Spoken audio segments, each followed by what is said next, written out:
Hello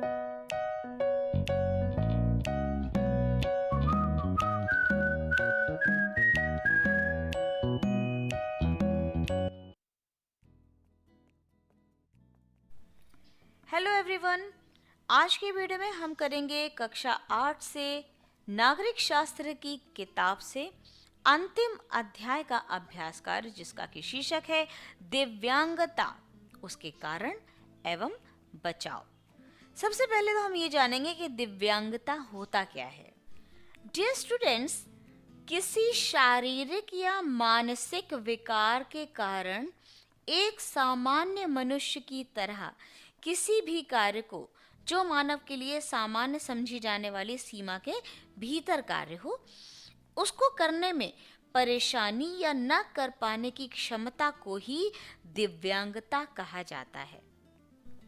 यानी कोई सामान्य मनुष्य अपनी फिजिकली या मेंटली इस सिचुएशन में नहीं होता है कि वह एक साधारण सा कार्य भी आसानी से कर सके, तो वह दिव्यांगता की श्रेणी में आता है।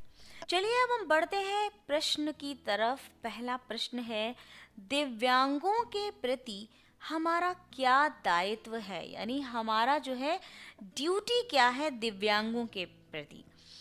दिव्यांगों के प्रति हमारा दायित्व है कि हम उन्हें स्वतंत्र तथा आत्मनिर्भर जीवन व्यतीत करने में उनकी मदद करें। यानी उनको हम ये एहसास नहीं दिलाएंगे कि वो डिसेबल हैं, दिव्यांग हैं। दिव्यांगता के कारणों पर प्रकाश डालिए, ये हमारा अगला प्रश्न। तो इनके क्या कारण हो सकते हैं, कैसे एक साधारण मनुष्य दिव्यांगता की श्रेणी में आता है। तो देखिए, जन्मजात दिव्यांगता का कारण आनुवांशिकी, गर्भस्थ माता को संतुलित भोजन न मिलना व कुपोषण, ये एक मेन कारण हो सकता है कि बच्चा दिव्यांग पैदा हो। प्राकृतिक आपदाएं जैसे चक्रवात, भूकंप, बाढ़ और आंधी आदि। यहाँ मैं एक घटना जो कि बहुत ही बड़ी घटना थी, इसको मैं ज़रूर आपके दिमाग में डालना चाहूँगी।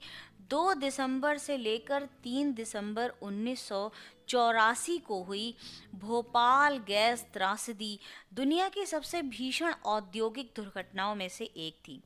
इस दुर्घटना की भीषणता का अंदाज़ा आप इसी बात से लगा सकते हैं कि इसमें 2 ही रातों में लगभग 16,000 लोगों की जान चली गई थी। और इसका मेन रीज़न था करयूनियन कार्बाइड इंडिया लिमिटेड के स्वामित्व वाले कीटनाशक संयंत्र से मिथाइल आइसोसाइनाइड नामक गैस का अचानक से रिलीज हो जाना। इसका जो प्रभाव था, काफ़ी सालों तक वहाँ के कितने ही बच्चे दिव्यांग पैदा हुए थे।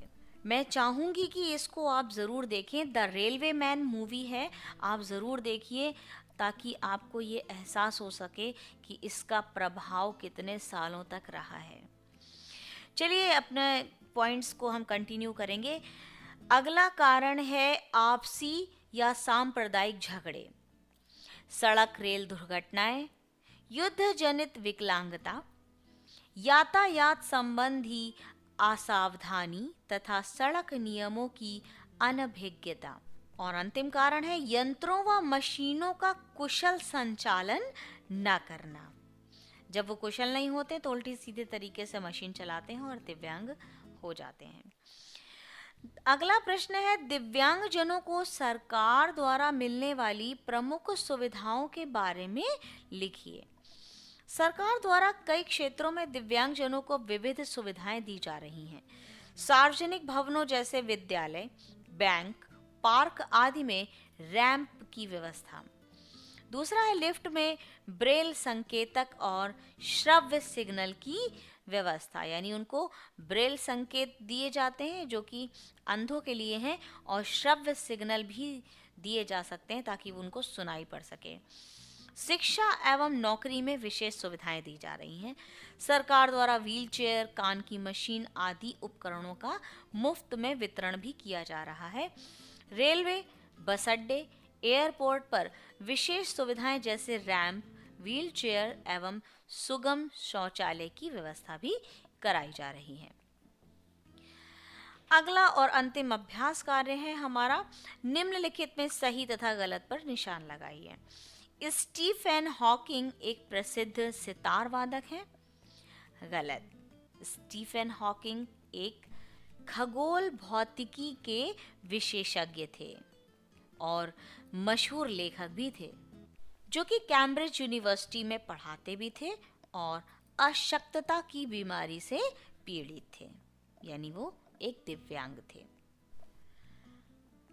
दिव्यांगजनों के साथ समानता एवं सम्मान का व्यवहार करना चाहिए। बिल्कुल सही। सुगम्य भारत अभियान दिव्यांगों के लिए चलाई गई योजना है। सही। डियर व्यूवर्स, यहीं पर समाप्त होता है हमारा ये छोटा सा अभ्यास कार्य और इसी की समाप्ति के साथ ही कक्षा 8 से नागरिक शास्त्र की पुस्तक के सभी अध्याय हमने हल कर लिए हैं। अगले वीडियो में मिलेंगे अगले अभ्यास कार्य के साथ। हमारे साथ बने रहिए। खूब पढ़ें, खूब बढ़ें। Thank you.